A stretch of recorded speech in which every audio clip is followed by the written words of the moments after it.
Hey, what's up, guys, and welcome to episode 78 of Talk4, the quickfire podcast where we ask 4 great questions to unique and interesting people. Behind the mic today is your host, Louis Skupien. That's me. And let me introduce our special guest for today, Ed Scott, who's going to be answering our questions today.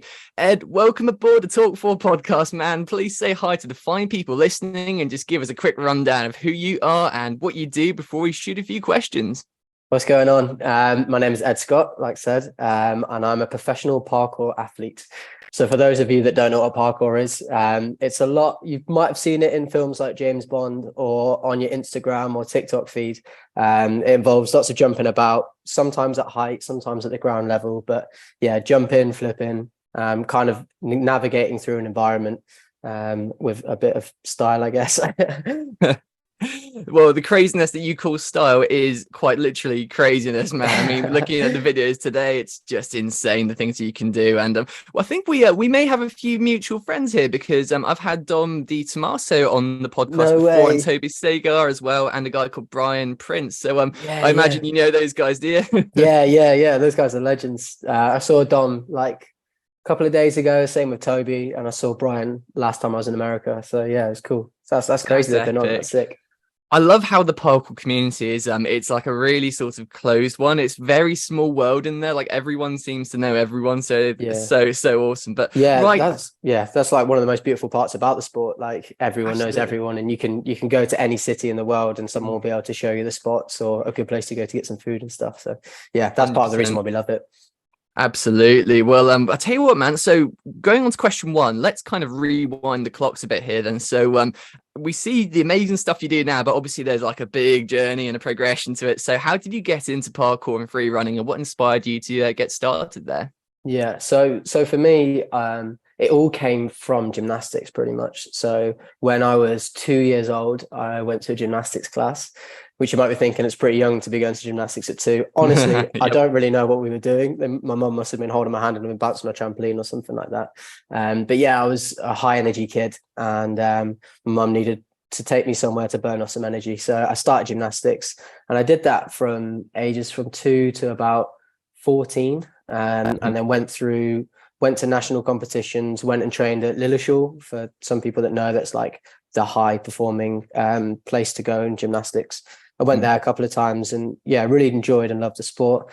But as I was getting older, I was YouTube was about, and I kind of wanted a bit more freedom. Although gymnastics is a fantastic sport, and I recommend anyone to try it, it is very regimented, and the open-endedness of parkour was really appealing to me as I was sort of getting out of my into my later stages of gymnastics. So yeah, I started watching YouTube videos, a guy called Damien Walters and Tim Sheaf, and yeah, just sort of started to replicate what I saw in his videos.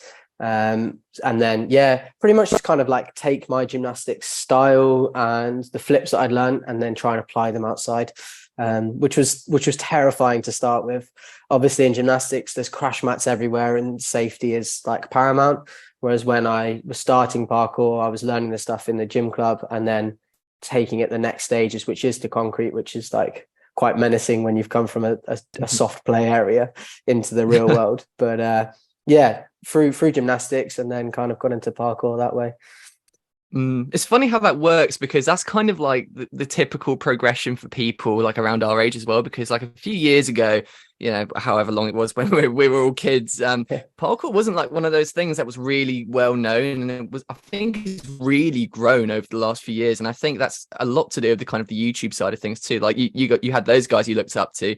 I had to go at it for a while too, and I think it was like Jesse LaFleur, yeah, exactly, yeah. It's just great fun, and then you go out and you start doing these things, and it's healthy and it's awesome. But yeah, so talk to me about that, like that progression then. So you talk about obviously gymnastics and stuff, and it's a very kind of controlled environment, but then you've got these things that you do where it's like there's obviously a lot higher risk. So how do you actually kind of, I know it's an obvious question, but how do you actually manage that progression to go from that to like even just a backflip and then the next stage, which is like these really risky things? How do you kind of cope with that journey?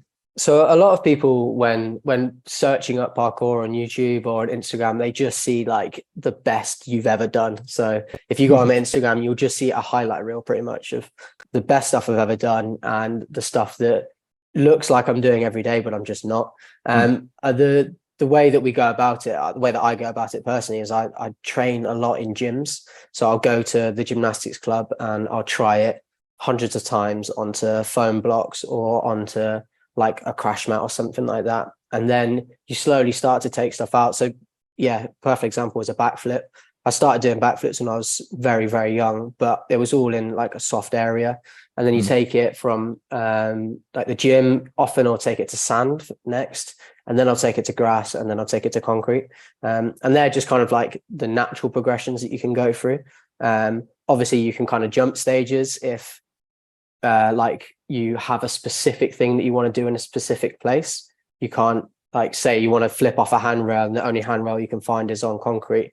You'd have to skip some stages, but for the most part, it's take it in the gym, really learn it, home it in, and then you go to sand, grass, and then onto the concrete.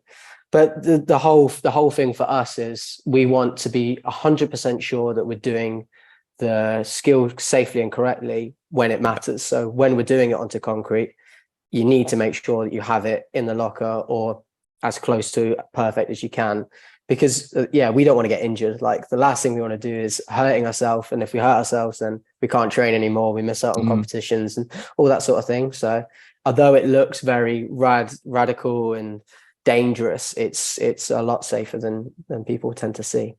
That's funny how you mentioned that as well, because it's like, it's one of those taboos of the whole thing, isn't it? Because people only see like the stunts and a lot of people can see that rooftops and stuff.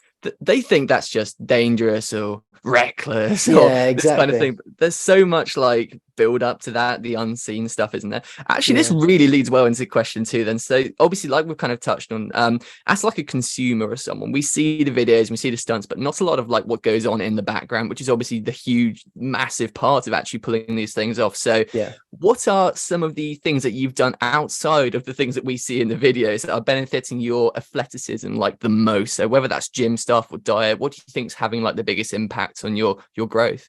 So for me, it's definitely going to the gym. So in both ways, really. So I'll go to a gymnastics club to really learn those skills and hone the skills in, but also going to the weights gym.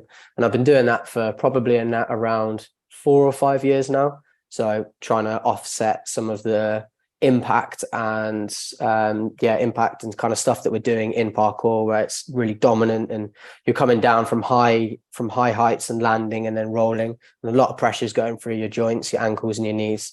That tends to be like the main hotspot areas for people to hurt. So I've been doing lots of work in the gym. So obviously your standard powerlifting, so your squats, your deadlifts, and a bit of bench press. But then again, I've been getting into what was it, like competition, Olympic lifting, so the snatches and the cleans and stuff like that as well, and tend to find like Bulgarian split squats and all those sort of things. And now my non-negotiables, pretty much like every week I go to the gym because I need to make sure that my knees are strong, because as you see on like on YouTube and on Instagram and stuff like that, we're taking lots of impact pretty regularly.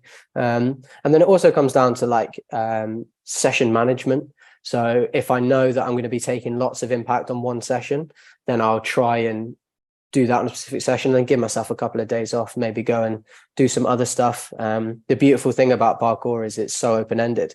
So today, take today as an example, it's quite a heavy day. We took lots of impact today. Tomorrow, I'm going to go to a parkour park, which is a place specifically built for parkour, which has lots of swings. So I'll just be swinging, doing lots of like flips and tricks in between bars. So it's less impact on the legs, more on the upper body. And I think that kind of my experience within parkour, and because I've been in it now for so long, that's really played to that now, of understanding of when I can push and when I should ease off and push another area. That tends to be the best way for me. It's basically a grown dude's playground, isn't it? Oh, mate, it's amazing. It's amazing. There's not enough of them in the UK, unfortunately. If you go over to like Scandinavia and places like that, they're just everywhere. It's so sick to see. So sick to see. Well, it's funny actually because I live about half an hour out of Taunton. I was just there today playing tennis actually. I noticed you'd actually done some training sessions at that park there. It's like behind the Asda, I think, and I've been We're off there there before and tomorrow. stuff. No way. Yeah. That's where we're going tomorrow. So we're going to go and train there because unfortunately, I live in Exeter. Well, I've just moved to Bristol, but I live in Exeter, and the closest parkour park to Exeter is Taunton. So it's like a 40-minute drive, 45-minute drive maybe, which is quite annoying. The Exeter Council really need to sort it out and get a parkour park built. But yeah, massive big ups to the Taunton parkour community and Taunton Council for getting one built, because it's a small one, but it's designed so well. Yeah, that's awesome. Well, I'll tell you what, we'll discuss it after the podcast, but I'd love to rock up and have a look at some of the craziness or something. Yeah, come Yeah, down, man. come down. I will for sure. Right. So a different kind of side of like all this now and stuff is an interesting one, but obviously we're all content creators here, right? So as I'm sure you know, mere content by itself and just like videos and clips and stuff, it's pretty obsolete nowadays. And there's like a lot of competition out there and stuff. Like the volume of stuff going into these hashtags and these topics is massive. So what have been like some of the most effective things that you've seen and like tips and stuff that you have for growing the following that you have and getting successful in social media with this? I think for me, it's all about consistency. So I've been very lucky on Instagram. I've managed to grow like a bit of a following. TikTok is like, I feel like it's a completely different thing. But for Instagram specifically, and a little bit on YouTube, to be fair, as long as I'm consistently posting and like keeping a regular something up on a story or something, like kind of being active and using the app, that tends to be the way that I've managed to grow the following that I have. I posted like daily for years, just because I would go out and train, stack so many clips, then post daily, and then go train again and stack more. So that was a big growth for me. But it's so hard to predict nowadays. So the algorithm is always changing, especially on Instagram.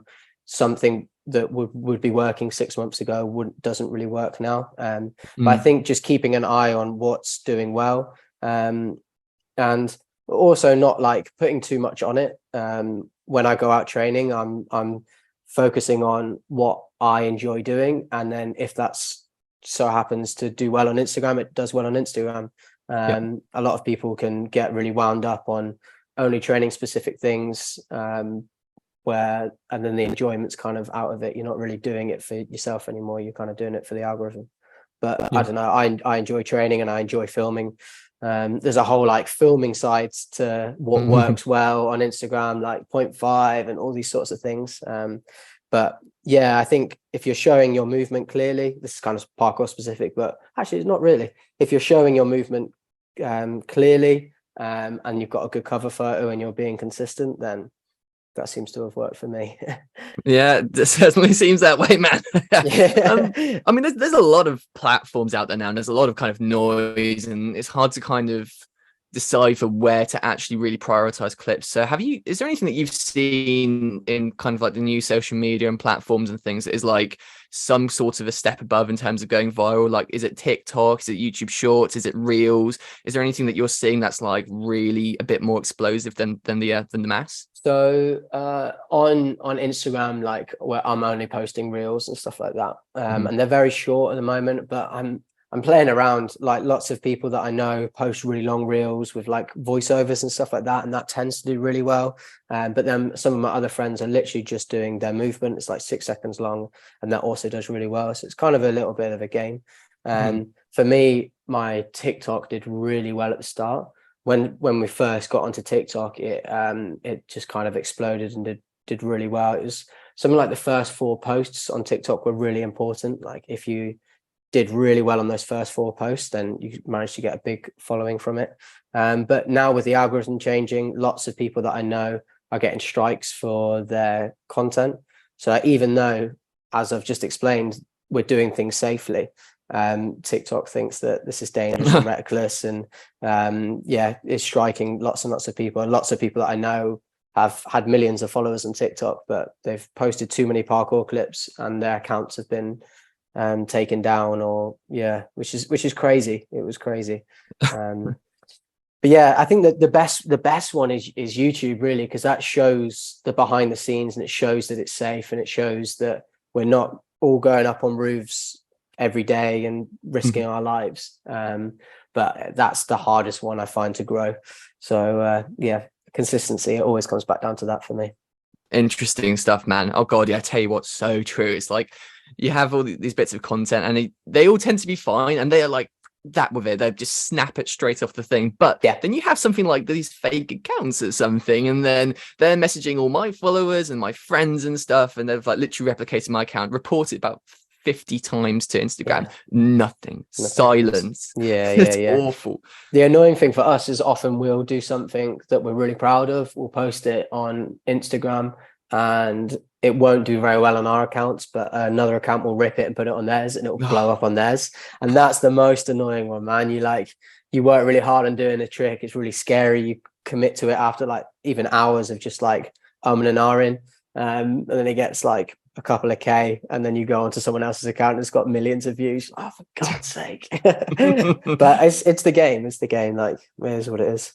Yeah, I suppose that is true, man. But so I feel like kind of from watching parkour and stuff, like we kind of mentioned, was it before the podcast? I think it was, but we mentioned like how, oh yeah, it was on the podcast. My bad. Yeah, so we mentioned kind of like how community driven parkour is, and it's a fantastic thing. And like if you're starting out or something, I mean, if you look at like Stora, there's like individual guys with individual accounts with a load of followers, and then they kind of pull together to make this one big sort of behemoth account too, which then in turn builds that one, and then it also builds their ones too. So if you're kind of new, looking to kind of get into the community, obvious question, but how do you get into the community if you're like really new? And how do you sort of find a team or something if you want to go down that route? So often lots of places will be using a Facebook group or maybe an Instagram group or a hashtag or something like that they use regularly, so you'll be able to find out. So here in Exeter, there's like an Exeter Parkour group on Facebook, which people will post in when they're going to go training, which anyone can find. Like, it's open to go and find. People will post in there when they go training, and then like people just come out and train. And the beautiful thing about the sport is that we'll just teach each other. Like, there's no like kind of roles or whatever. If someone new comes out, then you might just give them some tips on, I don't know, how to land properly or stuff like that. But because it is so open-ended, you can just go out and try and learn. YouTube is fantastic for it. There's hundreds of thousands of how-tos on how to run and jump to a wall, or how to do a front flip, or all these sorts of things. So because of the social media that we're in today, like you can kind of pick anything up, I feel like, through learning through YouTube or Instagram. And also the community is so small that if you end up wanting to go out training and you're not sure how about doing it, if you like search up like, I don't know, parkour in Taunton, there'll be someone that's posting using parkour in Taunton, and then message them and kind of go out with them. Yeah. Nice stuff, man. Good advice. On that note, then actually leads nicely to question 4. So do you have any kind of tips and stuff for people getting into parkour and free running? And like, long story short, how do you kind of progress to learning to do some of the crazy stuff that you guys can do without breaking your neck? Yeah. So I find that trying to get into a class, especially if you're new, is like fantastic. You'll see your progression just double if you've got someone that's there that's willing to coach and is able to coach and understands movement. You try and get to a class if you can.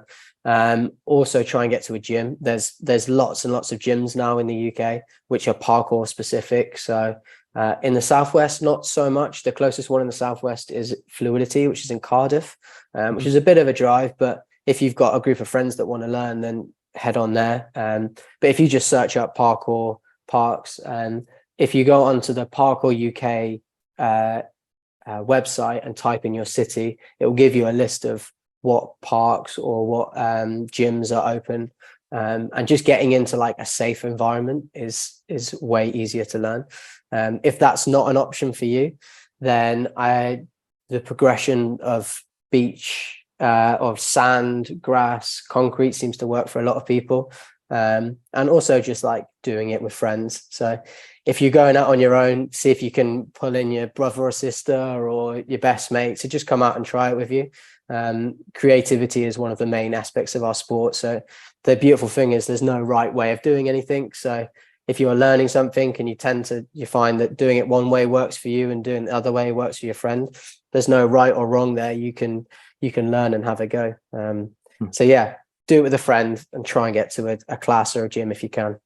Definitely. Yeah, sound advice. Are there any like red flags that you look for in terms of these classes and gyms and stuff? Or do you think like, but pretty much anything kind of goes as long as it's got like the material and the obstacles and stuff? Or is there like something that you'd say, if they have this, don't do this or something?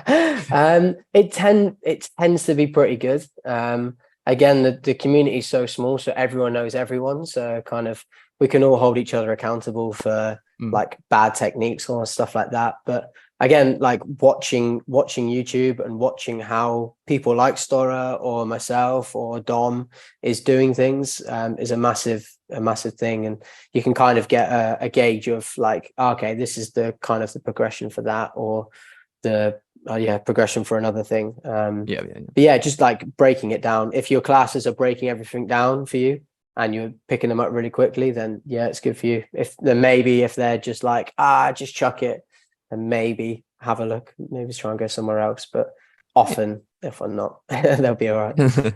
Nice advice, man. And so yeah, last thing, bit of kind of trivia and stuff. So you've obviously been doing some crazy stuff recently. We're going to make this a 2-part question. So part 1, how was Britain's Got Talent? Looked like it did amazingly. And part 2 is, have you got anything else similar, like really kind of big that you're looking forward to coming up soon that we can expect to see? So yeah, man, Britain's Got Talent was crazy. It was such a cool experience. Yeah, we got on and did the audition. We got to the audition in the morning around 7:00.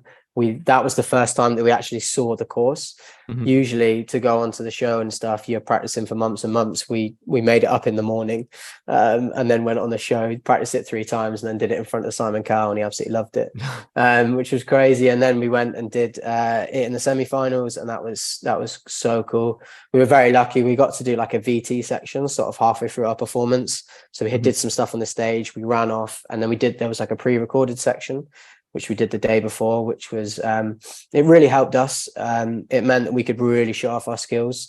Doing parkour is all about your environment, and there's not much to do on an empty stage in the middle of the arena. So it was blessed that we were able to go out and really show off what we're able to do, and then come back on and do it in front of the judges and stuff. So it went down really, really well, which we were really happy with. And hopefully it's got a couple more people into parkour, which was kind of the aim, like more eyeballs on the sport. We love doing it. So yeah, it's fantastic that the ITV enjoyed it and wanted to get us on and do it at the semis as well. So yeah, it's good. And then in regards to the future, I'm gonna hopefully go up and shoot some stuff for YouTube. That's going to be kind of my main angle now. I haven't got any more like TV shows or anything like that lined up. Not saying that I wouldn't want to, it hasn't come up so far. But yeah, going to be focusing a lot on YouTube, and hopefully going up to Scotland soon to shoot like a piece with like a proper cameraman and stuff. So that should be really good. Hopefully get some like big brands involved with that. So yeah, maybe watch out for that. Yeah. Awesome stuff, man. And all right, last little bit of trivia then. So obviously kind of like all these jumps, all these tricks and stuff, it takes kind of nerves of steel, doesn't it? And obviously you kind of see all these things, and there's bits of Brighton, large crowds and everything. And obviously, like I said, nerves of steel clearly. But were you nervous before Britain's Got Talent? Oh, of course, man. Of course. To be fair, I wasn't as nervous as like a competition. A competition I get really, really nervous for, because that's when I'm doing my hardest things. For Britain's Got Talent, we weren't doing the hardest stuff we could. We were doing stuff that looked really good on camera, and for the audience to kind of understand. If you do a round off triple twisting double back in front of a random member of the public, they'll often say, but can you still do a backflip? So it's we wanted to do stuff that looks impressive and looks showy, but the whole live aspect of it, that was the bit that was a bit nerve-wracking.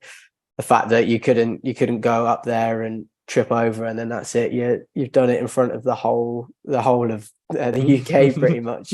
So yeah, that was the most nerve-wracking bit, but Yeah, it was a fun experience, super fun experience. It really sounds like it. I mean, I'd be absolutely bricking it. But Yeah, have you got a favorite move or favorite stunt or something like? And if you had to kind of, how can I dress this up to make it sound really good?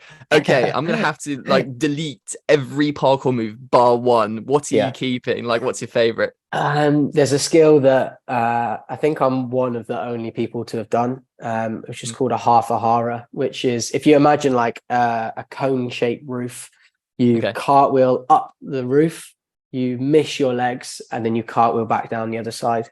Jesus. And where was I? I was in a abandoned hotel in Devon somewhere.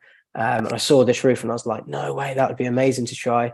Went to the gym, practiced it a bunch, took some bouldering crash mats to the spot, and then ended up shooting a video there completely in the dark. We had bought some like spotlights and stuff. And then, I learned that skill on the job and managed to get that one done. But I think probably that one, just because I was one of the first people to do it. And Nice. Not many people have done it since. So yeah, probably keep that one. Awesome stuff, man. Well, I tell you what, that has been the 400 bit of questions done for today. And before we wrap this one up, it is time for what I like to call the shameless plug. So Ed, feel free to take a minute and just promote anything you're working on, your pages, social media, or just anything you believe, and send my people where you want. Sick. Well, Instagram is probably the where I'm most commonly used for me. So that's Ed Scott 1. And then YouTube I'm trying to be more consistent on. So that's just Ed Scott. And then have a look at TikTok if you want, which is Ed C. Scott. But yeah, apart from that, go and have a go at parkour. You'll enjoy it. Just have a try. That's a great idea. What a way to round it off. And Ed, thank you so much for joining me today for the Talk4 podcast. Absolute pleasure having you on, man. No worries. Thank you for having me, man. Yeah, appreciate it. No worries, it's been a good one. And thank you guys for listening. This has been episode 78. And if you'd like to listen to the past episodes, go and have a look at our channel. And if you'd like to listen in for the future ones, make sure to hit that subscribe button and spread some love by leaving a like and a comment. Signing off for now.